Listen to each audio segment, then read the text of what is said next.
안녕하세요. 그리스 로마 신화 7주차 3강입니다. 계속 옷이 안 바뀌고 있죠. 오늘은 되게 많이 찍고 있어요. 준비를 좀 일찍 시작해서 여유있게 시작을 했더니 양이 좀 많습니다.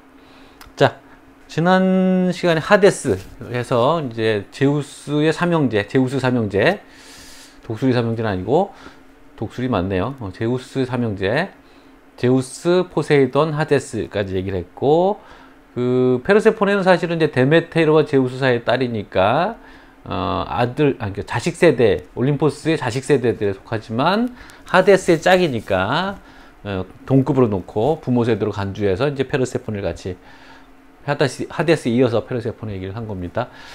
그러면 왜 포세이돈 때는 포세이돈 짝을 얘기 안 했을까? 포세이돈 짝은 안 유명해요. 그래서 뒤로 빼놨습니다. 뭐 제가 한 게 아니고 강대인 선생님 책에. 자, 그래서 3분의 1은 어머니, 3분의 1은 남편, 3분의 1은 자신의 시간이라고 했었잖아요. 그래서 제우스가 중재를 한 거예요. 그러니까 제우스는 알았어요. 하데스가 납치해 간 거. 근데 시침 떼고 있다가 데메트라가 하도 안 됐어서 중재를 한 거죠. 그래서 겨울이 생긴 것에 대한 원인설화인 겁니다. 곡식들이 자라지 못하는 겨울이 왜 생겼느냐에 대한 설명인 거고, 코레라고 했죠. 젊은 특성을 보여주는 여신이라서 이제 코레라는 애칭이 붙은 거고요. 그 코레라는 게 그러니까 꼬마가시란 뜻이잖아요. 그러니까 그 같은 말로 라틴의 퓨필이란 말이에요. 푸필이란 말인데, 그게 코레나 푸필이나 또 무슨 뜻을 갖고 있냐면 눈동자라는 뜻을 갖고 있습니다. 되게 재밌는 말인데, 왜 그러냐면 우리도 이제 눈동자라는 말이 무슨 뜻이냐면 눈에 있는 어린 아이란 뜻이에요. 그러니까 우리가 상대방 눈을 보면 상대방 눈에 보면 내 얼굴이 그 눈동자에 맺히거든요. 그러니까 꼬마 아이가 눈 속에 들어가 있는 거 같잖아요. 그 부위, 그러니까 상이 맺히는 그 부위에 대한 이름으로 눈동자라는 이름이 생긴 겁니다. 좀 이쁜 말로는 눈부처라는 말이 있습니다. 되게 좋은 말이죠. 상대가 내 마음에 들어오면 내 마음에 부처가 되는 거죠. 제 해석입니다만. 그래서 이제 이 코레라는 말을 바로 그러니까 어느 나라 문화권이랑 좀 비슷한 아이디어들을 가졌던 것 같아요. 안에 사람이 들어가 있는데 꼬마네, 그러니까 아가씨처럼 코레라는 꼬마 아가씨라는 이름을 눈동자에다 붙인 거죠. 그리고 푸필도 라틴 사람들도 같은 아이디어였고, 그리고 이제 영어 표현은 거기서 옵니다. 퓨필. 그 다음에 그 동정심이 많았던 것 같아요. 신화적으로. 그래서 영혼을 많이 살려보낸 여신이기도 해요. 에우리디케, 전에 얘기했죠. 지난 시간에 얘기했는데, 그 오르페우스의 부인이었던 에우리디케도 오르페우스가 연주를 잘하는 가수로 되게 유명했던 신화적으로 그런 존재였거든요. 그래서 그 연주를 듣고 에우리디케를 살려보냈는데 조건이 있어서 그 조건을 못 지켜서 이제 다시 돌아갔다는 거고, 알케스티스 뒤에 나올 텐데, 알케스티스는 간단하게만 설명하겠습니다.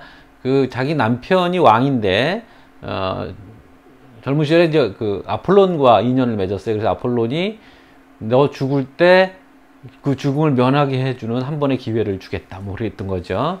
그래서 그때 대신 조건이 뭐냐면 너 대신 죽을 사람이 필요하다, 이런 거죠.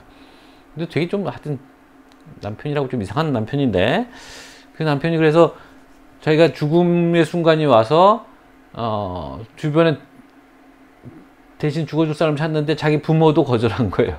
근데 부인인 알케스티스가 남편 대신 죽겠다고 한 거죠.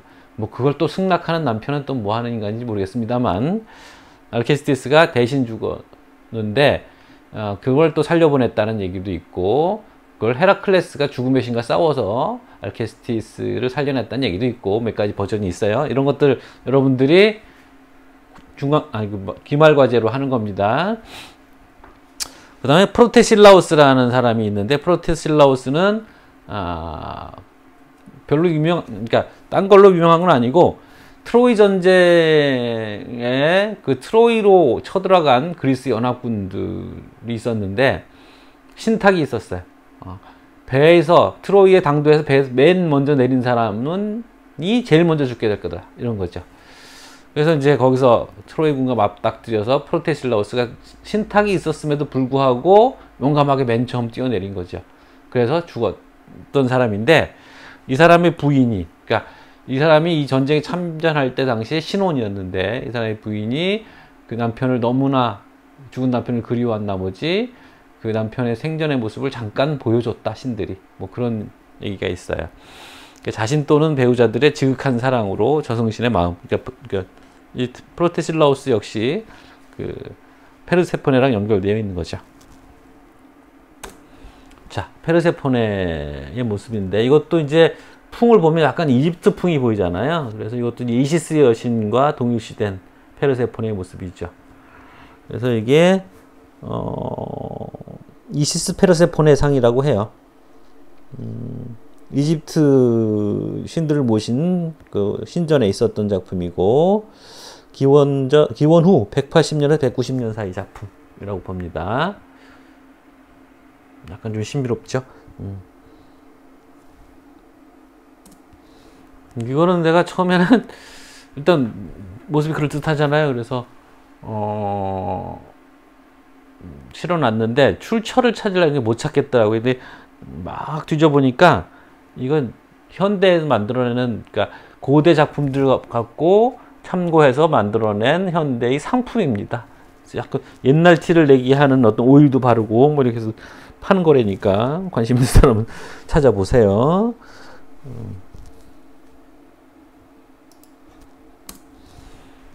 자, 이건 이제 페르세폰을 납치하는 또 다른 그림. 이거는 좀 분위기가, 그러니까 영국에 이제 그 화풍들이 있는데 라파엘 전파라고 있어요. 라파엘이라는 사람이 영국에서 어떤 아카데미, 영국 아카데미, 그러니까 영국의 그 국전들 뭐 이런 거죠. 그 아카데미라는 그 미술 단체, 뭐라고 해야 되나, 나라에서 주관하는 그 미술 단체의 화풍이 라파엘 풍이었는데, 라파엘 이전의 풍, 중세 시대의 어떤 세밀하고 객관적인 그런 것을 중시하는 라파엘 이전, 프리 라파엘인데 그걸 라파엘 전파 이렇게 부릅니다. 라파엘 전파에 속하는 작품으로 보이는데, 이건 보면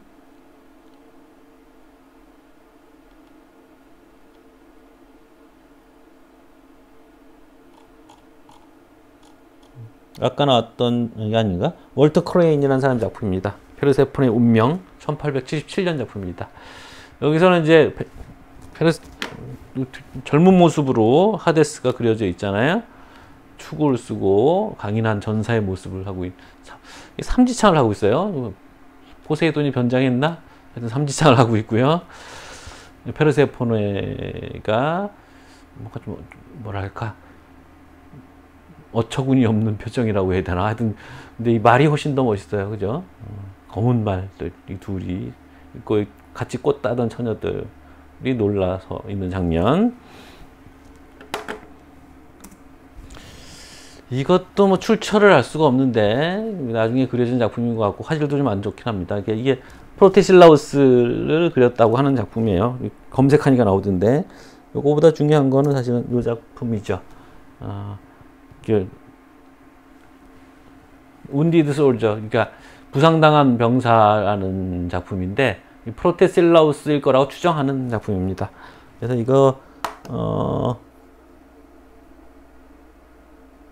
로마 시대 작품이고요. AD 138년에서 181년 사이 그리스의 청동상을 카피한 거라고 보는데 청동상 원형은 460년, 기원전 460년, 450년 사이일 거라고 봅니다.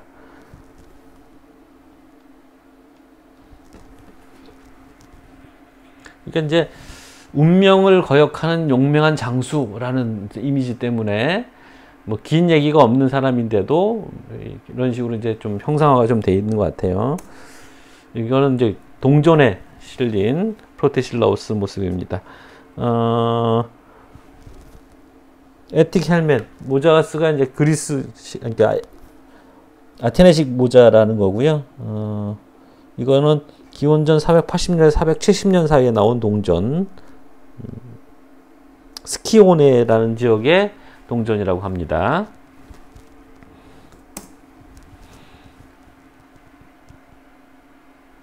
자, 이거는 이제 그 유리디체이죠.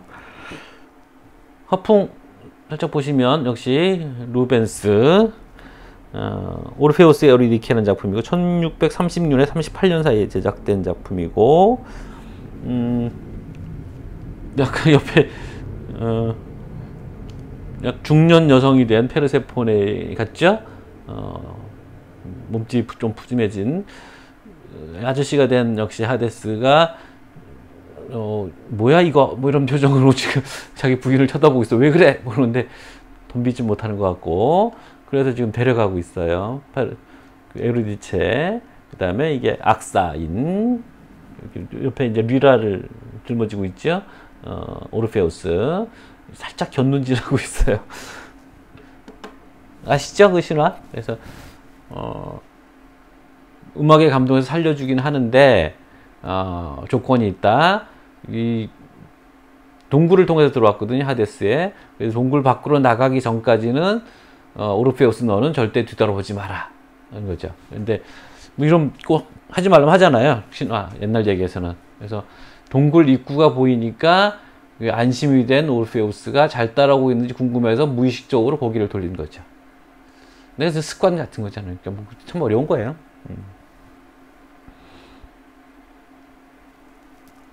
그 장면을 이제 루벤스가 신화 그림 많이 그렸어요. 특히 이제 17세기 이런 때 이런 신화 그림이 많은 것 같아요. 자, 이건 또 그림이 멋있죠? 뭐 만화의 한 장면이었잖아요. 만화가가 힘줘서 그린 그림 같죠? 죽음의 신과 싸우는 헤라클레스.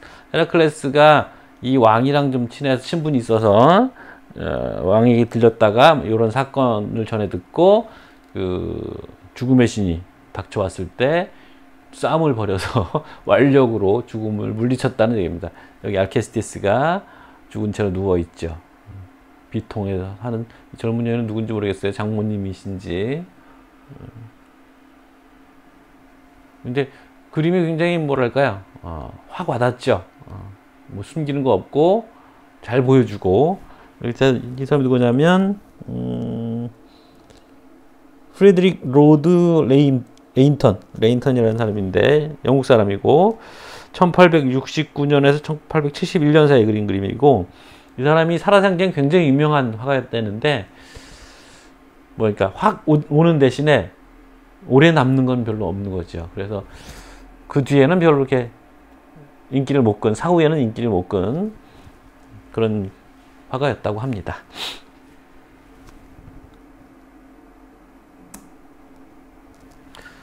이건 아까 이제 그 프로테실라우스의 부인이 고향에서 자기 남편을 그리워하는 장면을 그린 거예요. 이 부인의 이름이 라오다미아이고 조지 윌리엄 조이라는 사람이 그린 작품인데 연도는 안 나왔네. 이 사람은 1844년에서 1925년 사이를 살았던 사람인데 연도를 못 찾았어요. 그 슬픔이 잘 느껴지죠. 바다가 멀리 보이고 바다 근처에 무덤을 만들었던 모양이에요.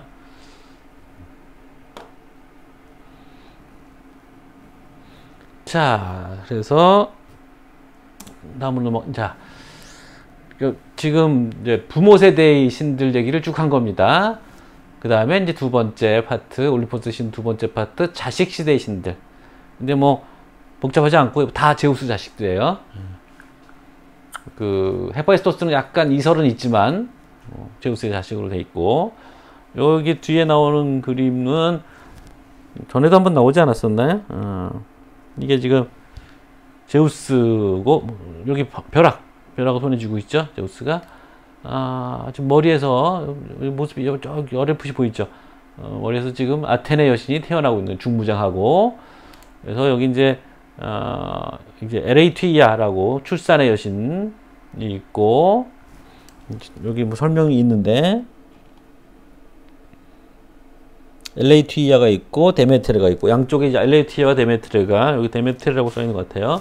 데메테르가 지금 출산을 제우스의 출산을 보필 하고 있고, 저기 헤파이스토스가 머리를 쪼개고 나서 모습이겠죠? 이미 나오고 있으니까 헤파이스토스 도끼 들고 있고, 여기 나그네 모자를 쓴 헤르메스, 저쪽에는 뭐 아레스인가 뭐 그렇게 돼 있다는 것 같아요.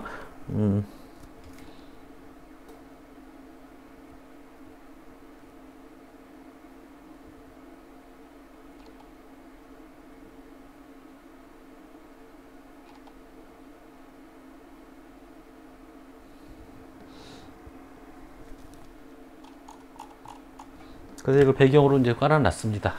멋있어서. 네. 그 다음에 자식 세대신의 첫 번째 주자는 아폴론입니다. 라틴으로 가면 아폴로. 이게 영어로 굳었죠. 아폴로. 아폴로 눈병이라고 옛날에 있었는데 옛날 사람 인증하네 너무. 아르테미스와 쌍둥이로 태어난 레토의 아들이죠. 젊은이고. 그래서 이제 그 아폴로가 굉장히 다양한 특성들을 가지고 있는데 다 연상되는 특성들이라는 거예요. 그래서 젊은이 그 자체가 이제 젊은이고 아폴로 신이, 그래서 젊은이의 성장을 돌보는 신이고, 젊은이의 성장을 위해서 필요한 게 교육이고, 당시 교육의 핵심이 음악과 체육이거든요. 그래서 그 월계관, 올림픽 경기에 월계관을 씌워주잖아요. 그 아폴론과 관련돼 있는 나무예요. 이제 곧 설명이 나옵니다. 음악과 체육을 돌보는 신이고, 음악의 신이니까 리라 악기를 다루고 있고, 그 다음에 리라는 기타 같은 현악기라서, 그래서 줄을 팽팽하게 당겨서 그걸로 튜닝을 해서 팅 소리가 나는 거잖아요. 그래서 공기를 울리는 건데, 그래서 팽팽하게 당긴 줄이라는 의미에서 활과 연결이 되어 있고, 그래서 이제 그 일리아스에 보면 아폴론 신이 질병을 퍼뜨리는데 그 그리스군의 그 진영에다가 화살을 쏩니다. 질병의 화살을 쏘죠. 그래서 질병을 퍼뜨리는 신이라는 이미지가 연결되어 있고, 또 주의 신이기도 해. 또 그래서 그다음에 치유의 신, 그러니까 병 주고 약 주고, 그래서 병을 줄 수 있으면 고칠 수도 있는 거죠.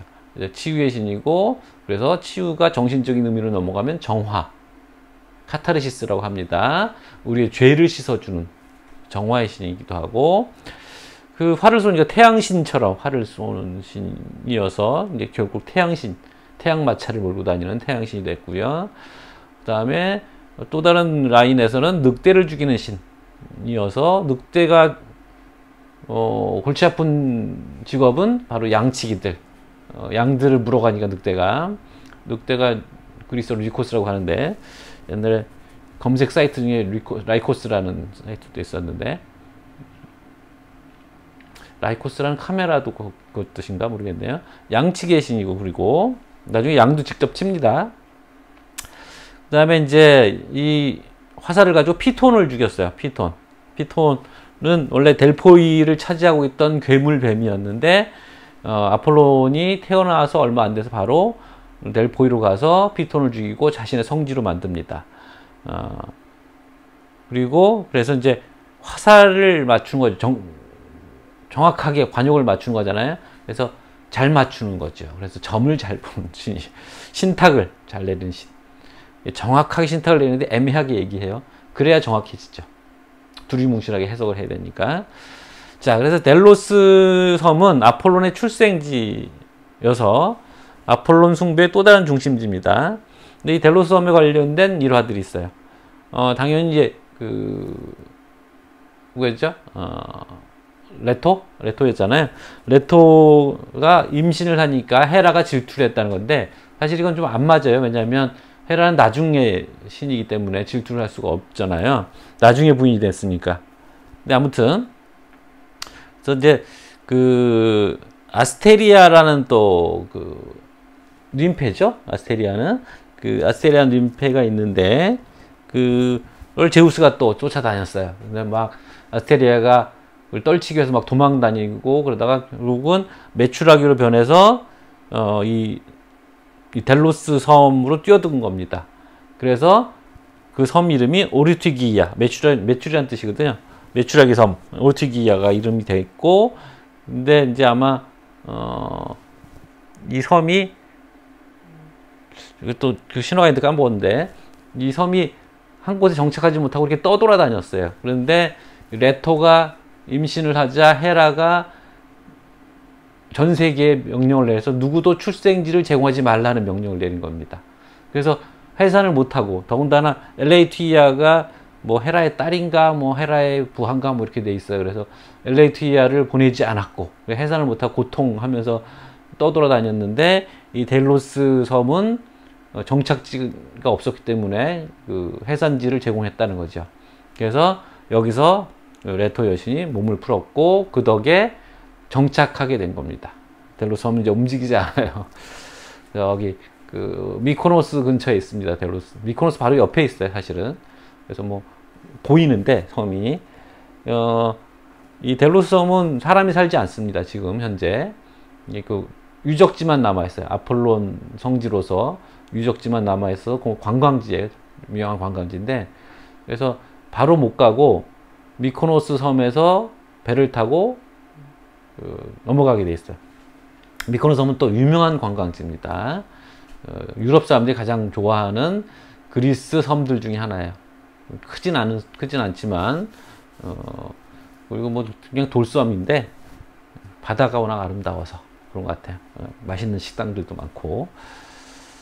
뭐 저기 포카리 스웨트 거기 선전이 옛날에 나왔는데 여러분 보실려나 모르겠어요. 그래서 이제 오르티기아 섬에서 이제 뭐 델로스 섬이 됐다는 얘기고요.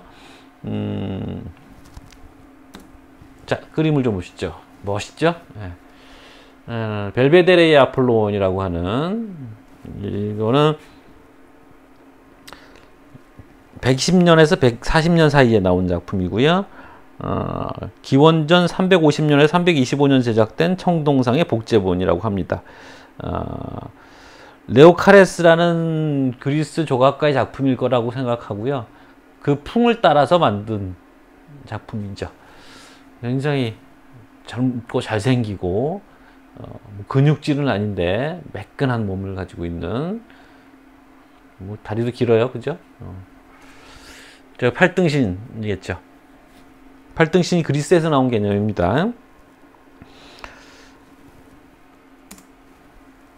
이거는 이제 그 단란한 한 가족의, 그렇죠. 뭐 하여튼 나중에 헤라가 됐다고 생각하면 한때 결혼 생활을 꾸몄던 그 한 가족의 모습입니다. 뭐 신화가 좀 뒤섞여 있긴 합니다만, 제우스가 앉아 있고 데메테르가 서 있고 옆에 아폴론과 아르테미스가 쭉 늘어서 있는 모습입니다. 여기도 뭐 사람이 하나 또 서 있네요. 제우스와 레토 그 사이에 자식들, 기원전 420년에 410년 사이,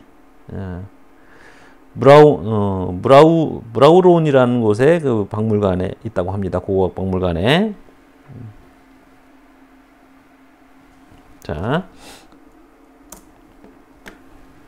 요것도 제가 그림이 좋아서 제가 골랐는데요. 출처를 막 뒤져도 안 나오는데 이것도 상품으로 만든 것 같아요. 꽃 달았죠. 여기 리라에다가 잘생긴 미남.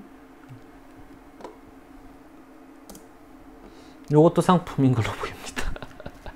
이 할의 원이 그 곡선이 좋아서 했는데 찾을 수가 없어요. 근데 이 활선은 뭐 조각상 예전부터 많이 있거든요. 그래서 그것들을 아폴론과 연결해서 만든 상품인 것 같습니다.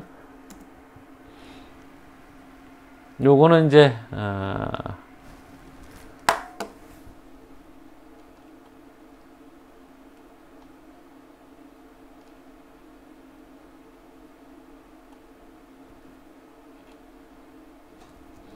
기원전 5세기 작품인데, 레토, 아르테미스, 아폴론, 그래서 아스테리아 이렇게 되어 있습니다. 4명의 신성을 이제 보여준 거죠. 앉아있는 건 아폴론일 테고 3명의 여신들이 아스테리아, 순서대로 이름이 나왔을 때는 레토, 아르테미스, 아폴론, 아스테리아 이렇게 되어 있네요.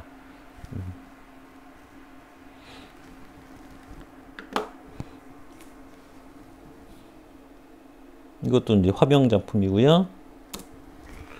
여기가 바로 이제 그 델로스섬의 아폴론 성지, 입 벌린 사자들의 행렬이 쫙 10주가 늘어서 있는, 여기 가보질 못했어요. 미코노스까지 갔는데 우리 개념이랑 좀 다릅니다. 여러분들도 나중에 그리스 여행을 계획할 때 참고하셔야 되는데, 이 사람들은 파업도 잘하고요. 워낙 이제 사회주의 정권을 오래 했었던 곳이라서 그런지 몰라도 파업도 잘하고 잘 놀아요. 그리고 토요일날 안 합니다. 우리는 당연히 토요일날 관광이 많이 가야 되는데, 이 사람들은 자기들 쉬어야 되기 때문에 토요일날 안 합니다. 그래서 배가 안 가요, 델로스로. 근데 우리가 도착한 게 금요일인가 그랬어요. 그래서 다음날 바로 당연히 갈 수 있겠거니 했는데 관광지가 안 여는 거죠, 델로섬이. 배로 가야 되니까 뭐. 그래서 언덕에 올라가서 멀리서 보기만 했는데 안 보이지 아무것도. 그래서 본의 아니게 가난한 여행객들이 유럽 최대의 호화로운 관광지인 미코노스에서 2박 3일을 묵어야 했던 그런 아픈 기억이 있습니다. 하여튼 이게 이렇다는군요. 예. 자, 이건 멋있는 그림이죠. 아폴론이 거대한 뱀괴물이죠. 여기 피톤. 손도 있네요. 활로 쏴서 잡는 장면입니다. 엄청난 나무를 통해서 그 괴물의 크기를 또 오히려 보여주는 그런 기법을 사용하고 있습니다. 조셉 말로드 윌리엄 터너. 터너라는 작품입니다. 터너라는 사람입니다. 굉장히 대단한 영국 화가죠. 풍경화가인데 터너가 이런 그림도 그렸네요. 터너의 색채가 굉장히 좋아요. 바다 풍경을 많이 그리고 뭐 그런 화가인데 이런 그림을 그려서 멋있습니다. 바로 여기가 이제 아폴론의 성지, 델포에 있는 아폴론 신전입니다. 뭐 터만 남았죠. 이거 보시면 알겠지만 이 산맥이 예사롭지가 않죠. 굉장히 영험하다는 분위기를 느낄 수 있어요. 직접 가보면. 여기 갔던 날 밤에 이렇게 산책을 나왔는데 보름달이 떴나? 그런데 막 그 묘한 분위기가 느껴지더라고요. 그러니까 뭐 생각해서 그렇겠지만 음산하면서도 뭔가 좀 성스러운 땅에 와 있다는 느낌을 주던데, 여기 이제 아폴론 선지고 여기서 이제 피티아가 신탁을 내렸다는 것이죠. 피티아 얘기. 바로 이제 아폴론 신전에서 신탁을 내리는 방식이라는 게 이 여사제, 이 지역 출신의 신기 있는 여성을 뽑습니다. 젊은 처녀를 뽑아서 사제로 앉히거든요. 그래서 결혼을 못하죠, 당연히. 그리고 여기 이제 보시면 이 그림을 그린 사람은 누구냐면 존 코일러라는 화가인데, 이것도 1891년 작품이래요.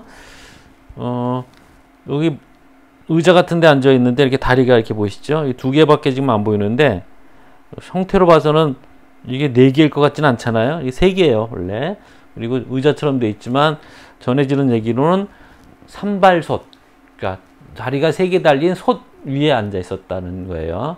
근데 그 솥에 유래가 있어요, 사실은. 이제 바다에서 어부들의 그물에 걸렸는데 그 그물에 걸린 것이 이제 돌고 돌아서 뭐 긴 얘기가 있지만 생략하고 델피 신전에 바친 거예요. 그래서 그때부터 이 무녀가 거기 앉아서 신탁을 내리는데 방언을 합니다.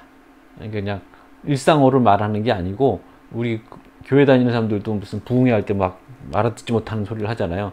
방언이라고 하잖아요. 그래서 그 방언을 하면 그 옆에 있던 남자 사제가 그걸 해석해 줍니다. 그래서 사실은 프로핏, 예언자라고 하는 말이 원래 해석자라는 뜻이었어요. 여기서는 그리스어에서. 그래서 이제 고대인들부터 옛날부터 그것을 궁금해했어요. 어떻게 저 여인이 신탁을 내리나. 정신 나간 상태에서, 접신한 상태에서 하는 거거든요. 그 중에 한 가지 가설이 이 신탁을 내리는 곳에 이렇게 틈새가 지하로 통하는 틈새가 벌어져 있고, 거기에 뭐 유황가스가 나와서 거기에 취해서 하는 소리다. 뭐 이런 설이 있었고, 그게 근거 없다라는 것도 또 고대인이 얘기들을 하고 뭐 그랬던 겁니다. 근데 오늘날로는 뭐 그냥 신기가 있는 무당 같은 거라고 생각하는 거예요. 자, 그래서 여기까지, 그죠? 여기까지 커트를 끊겠습니다. 수고했습니다.